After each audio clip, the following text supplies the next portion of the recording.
Berarti ya saya sudah merencanakan bahwa saya tuh pengen menemukan di geothermal, saya sampai studi S2 tentang geothermal. Namun begitu lulus dari S2, saya tuh bekerja tuh yang tidak berkaitan langsung dengan geothermal. Saya langsung bekerja di Antam.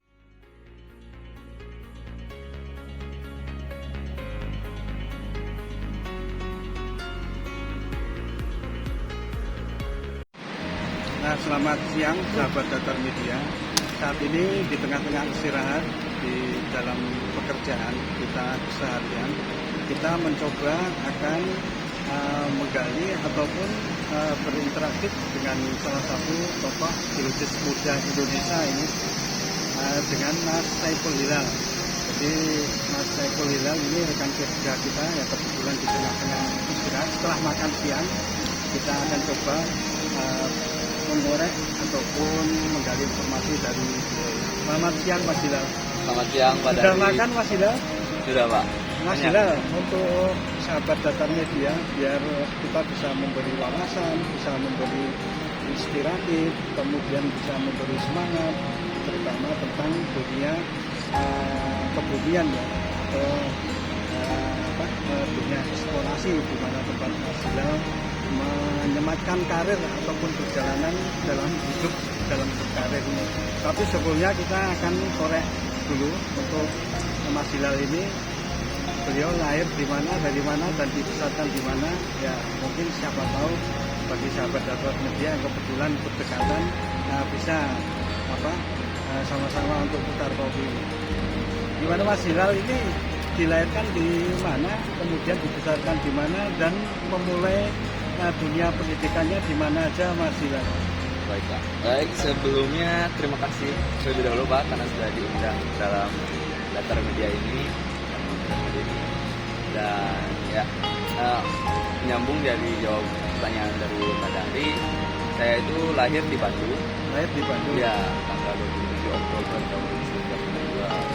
Nah, kemudian waktu itu saya besar di Bandung, tapi saya sekolah tuh kebanyakan di Sumedang karena orang tua saya sendiri, ayah saya itu kerjanya di PNS di Sumedang, jadi saya sekolah sampai SMA itu di Sumedang.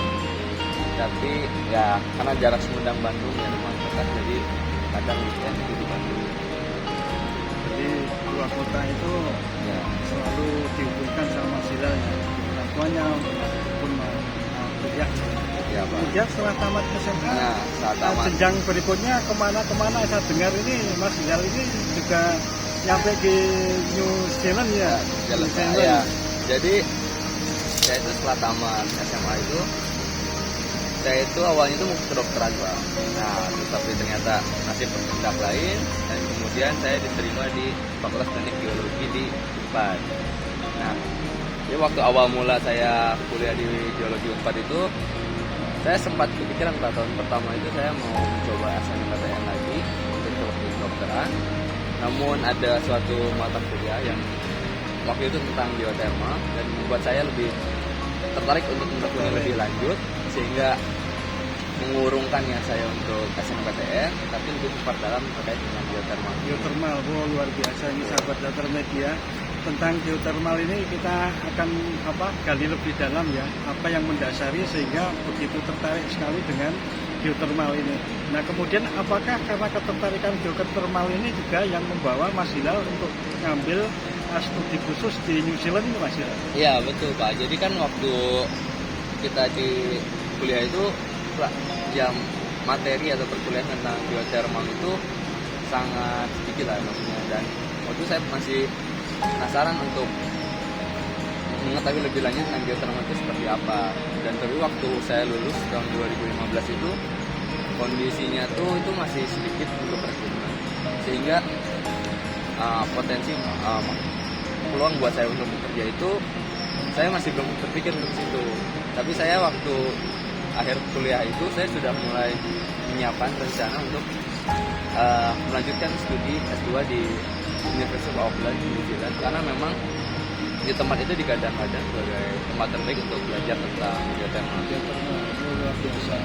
Kemudian kalau untuk akses ke Auckland sendiri Mas Hilal kira-kira dijangkau dari Indonesia, terutama dari Bandung ini aksesnya dari mana saja? Waktu Mas Hilal sering mondar-mandir Indonesia ke New Zealand itu tentunya mungkin penasaran bagi sahabat Datar Media, Mas Hilal ini bisa sampai ke sana.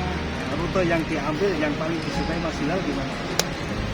Jadi kan waktu itu saya ke New Zealand itu dengan beasiswa dari LPDP.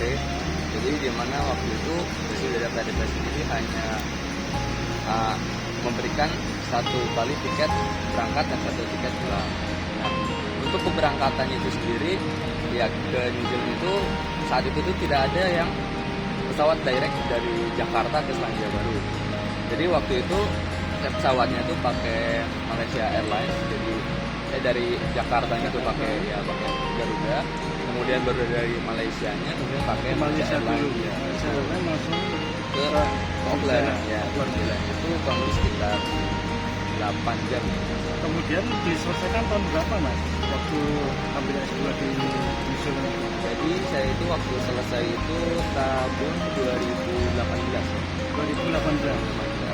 Jadi saya itu mulai kuliah tahun 2016, kemudian sekitar 1,5 tahun itu sudah selesai. 2017 akhir itu sebenarnya sudah beres Pak. Tapi karena wisudanya itu ada 2018, saya dapat ijazah itu.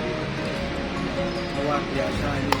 Kemudian untuk karirnya sendiri Mas Hilal, setelah selesai menyelesaikan dari Auckland ini ya, ini kemudian langsung terjun ke dunia kerja yang berkaitan dengan geothermal atau gimana? Mungkin perjalanan karir bisa diceritakan ke sahabat Datar Media Mas.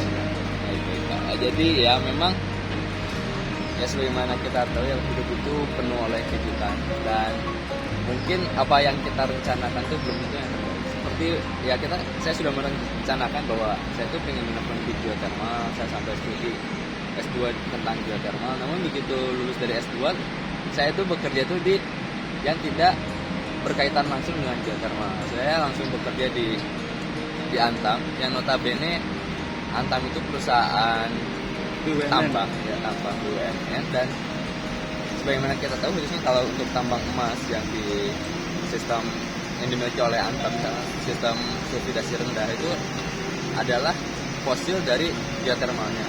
Jadi ya terkait langsung itu. Nah, karena waktu awal mula ya setelah saya lulus itu, kenapa saya tidak bekerja di geothermal? Karena yang pertama, waktu itu sendiri saya tidak punya pengalaman, karena bagaimana tadi saya ceritakan, saya lulus langsung lanjut S2, jadi pengalaman kerja saya itu masih fresh. Dan kemudian waktu bukaan untuk ke geothermal itu sendiri itu tuh masih sangat sedikit, dan rata-rata dari setiap saat ya dan perlu ekstrim.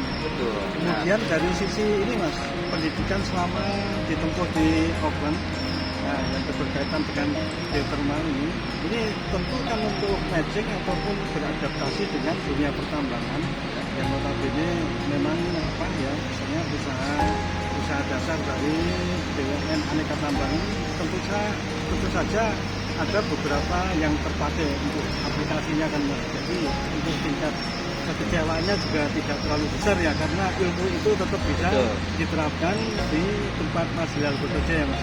Betul Pak. Jadi tentunya ya memang tidak semua ilmu yang saya peroleh di luar negeri waktu di Auckland itu bisa diaplikasikan, tapi ada beberapa khususnya itu di geokimia dan juga di alterasi dan geokimia. Karena ya memang kebetulan juga memang keduanya saling berkorelasi juga dengan bagaimana sistem dari mineralisasi itu terbentuk. Dan kemudian hal itu juga yang menyebabkan yang dari Antam itu lebih maksudnya itu memiliki harapan kepada kita geologi untuk bagaimana sih aplikasi dari geologi. Nah, selama di Antam ini Mas Hilal, ini di daerah mana saja yang diteliti untuk di development atau dikembangkan yang berkaitan dengan potensi dari kebumian tentunya ya, terutama sumber daya alam. Kemudian selama berkeliling mungkin di Indonesia ya, karena proyek Antam ini kan juga meliputi semua sumber daya alam yang ada di Indonesia. Ini bisa diceritakan daerah-daerah mana aja yang pernah dimasuki sama Mas Dilan? Oh, iya. Jadi awal mula saya mulai bergabung dengan Antam itu, saya itu ditempatkannya itu di Bogor, Jawa Barat. Jawa Barat. Terus kemudian habis dari situ saya, karena waktu itu sistemnya AFDP, kemudian saya dirotasi ke seluruh unitnya. Saya ke Kalimantan, di Kalimantan Barat, ya, untuk sistem latrit, bauxit waktu itu. Terus kemudian juga ke Sulawesi Tenggara, Sulawesi ya, Tenggara. di Bomala tentang nikel waktu itu. Dan kemudian saya juga pernah ke Papua, ya, waktu itu di Untuk emas atau tembaga, Mas Dilan? itu waktu di Papua itu emas dan tembaga. Emas dan tembaga. Nah, kemudian sekarang di Halmahera Halmahera ini, Utara. ya. Oh, luar biasa. Ini perjalanan masih muda, lulus tahun 2018, lulus 2, langsung berlanjut berkarir di aneka tambang dan berkeliling di hampir seluruh Indonesia ini dengan usia yang sangat muda, mengeluarkan sesuatu yang luar biasa dan inspiratif sekali bagi sahabat Datar. Nah, kemudian dari sekian banyak daerah-daerah yang dimasuki Mas Hilal ini, menurut Mas Hilal dari sisi keilmuan lebih menarik atau tertantang yang di mana, Mas Hilal? Nah, jadi memang dari setiap seginya ini sendiri memiliki karakteristik masing-masing. Nah, misalkan waktu saya di Bongkor itu kan sistemnya tuh sulfidasi rendah. Cuma ada sulfidasi rendah, ya pada vent sistemnya itu sendiri itu yang dia kalau di sistem itu dia di bagian tepi dari sudah jauh dari sumbernya dibandingkan dengan pohon kiri. Karena kalau misalnya waktu di Papua dan juga di Halmahera ini itu kan kita mencari sistem pohon kiri dan tempat tembaga yang dimana dia tuh biasanya itu pada dekat dengan pin source-nya. Dan kemudian kalau waktu di walaupun latrit itu sendiri kayak misalkan bauksit dan juga nikel itu memiliki karakter masing-masing karena geokimia yang terjadi pun berbeda. Ya, dan kayak misalkan di nikel yang kita cari itu biasanya itu di zona limonit atau di saprolitnya, zona saprolitnya. Sedangkan kalau pada bauksit, kalau di Kalimantan itu kita mencari di zona limonit. Jadi walaupun sama-sama satu sistem, ya, tapi kan beda zonasi yang diambilkan. Betul. Jadi ya setiap daerah itu memiliki karakter masing-masing dan cerita masing-masing. Luar biasa. Kalau lihat ini profilnya ini sangat muda sekali, energik. Ini kalau boleh tahu ini Mas Hilal ini sudah berkeluarga atau masih single, Mas Hilal? Untuk sahabat Datar Media, Mas. Saya sudah berkeluarga. Oh, sudah berkeluarga. Keluarga. Sayang sekali sahabat Datar Media ternyata sudah berkeluarga untuk Mas Hilal.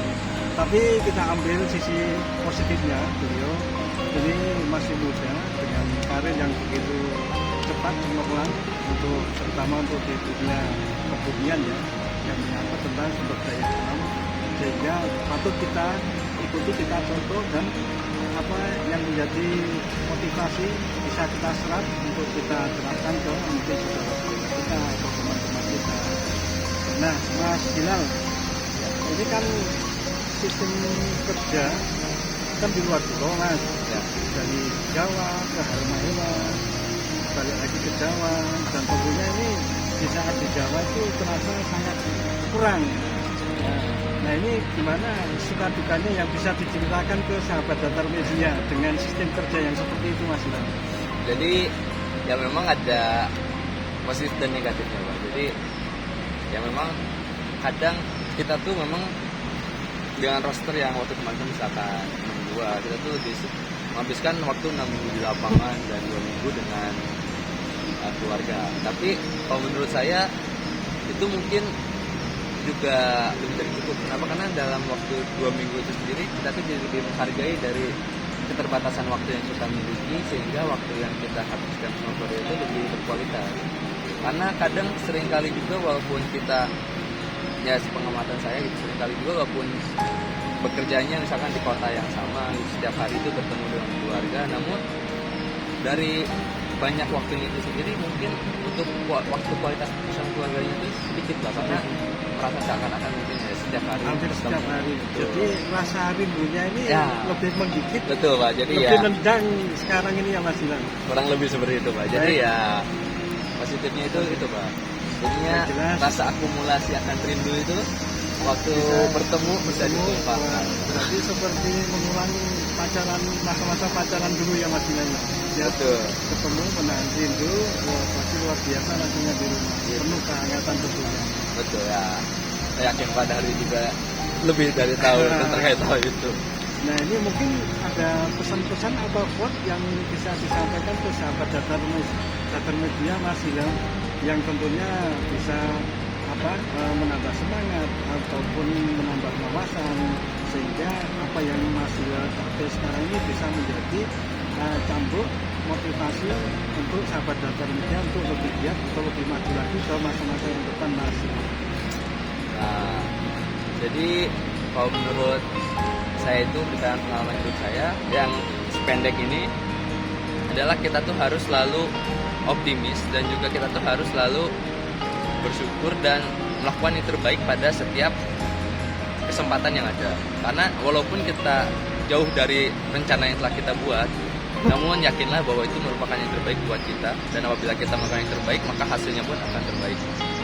Oh luar biasa, prinsip Mas Dilan ini atau kita acungi jempol ya, dan terbukti apa yang didapatkan atau yang terlihat sekarang ini adalah buah dari hasil kerja ataupun ketekunan dari Mas Dilan di masa-masa yang lalu. Baiklah sahabat datar media, demikian bincang-bincang kita dengan ahli biologi muda yang kebetulan teman kerja kita untuk mengisi waktu sidang di tengah-tengah istirahat makan siang ini. Kita beruntung sekali bisa berinteraksi dengan beliau. Jadi jangan lupa subscribe dan tekan tombol loncengnya agar selalu mendapat pemberitahuan video-video terbaru dari Datar Media. Sekian dan wassalamualaikum warahmatullahi wabarakatuh.